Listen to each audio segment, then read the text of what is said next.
What message do you draw from the U.S. becoming the latest advanced economy to vote out its incumbent government, and what lessons do your government take from Democrats running on a progressive message but losing ground with nearly every voter cohort in the U.S., with people more focused on the economy and cost of living?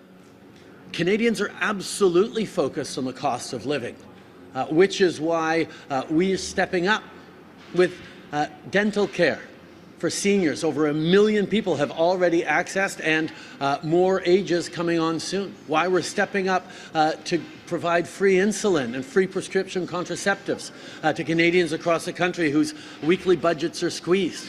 Why we're moving forward with a school food program that'll save hundreds of dollars for families on groceries and make sure the kids have full bellies when they're in schools.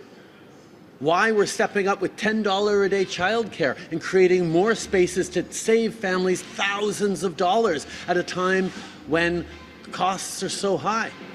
Why we're investing in more affordable homes to bring down the costs of rent, to make sure that young families can afford their homes. These are the things that Canadians need at a time when we're squeezed, and all those things I just listed, Pierre Poilievre stands against.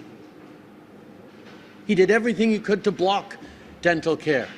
He stands against pharmacare, against child care, against the school food program, against investments in housing that is the first thing he'd cut, he just announced, against the investments in drawing in good jobs from around the world, investments from around the world to create good jobs here.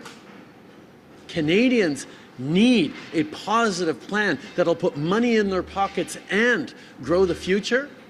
That's exactly what we are fighting for every single day. Just another one on the US election. What kind of impact do you anticipate on investment in Canada if the US begins aggressively cutting taxes, corporate taxes, like it's indicated it will? Is there a risk of investment moving south of the border? Canada has always focused on being competitive in terms of an investment climate versus the United States. That's why one of the things we've done over the past years is bring in new programs to draw in investment, and it has worked. Since 2015, foreign direct investment has increased by 60% in Canada.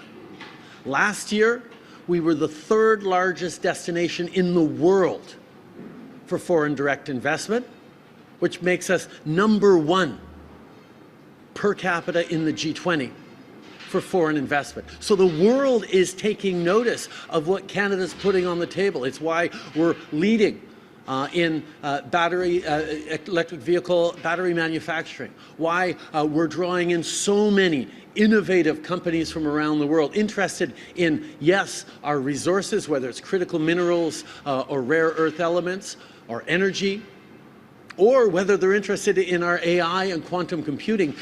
Countries and companies around the world are trying to catch up with what Canada's doing because we've been investing in it. So I look forward to seeing a more competitive North America. I look forward to working with Donald Trump, as we did years ago, to make sure that when the Canadian middle class succeeds, the American middle class succeeds, we all succeed on both sides of the border.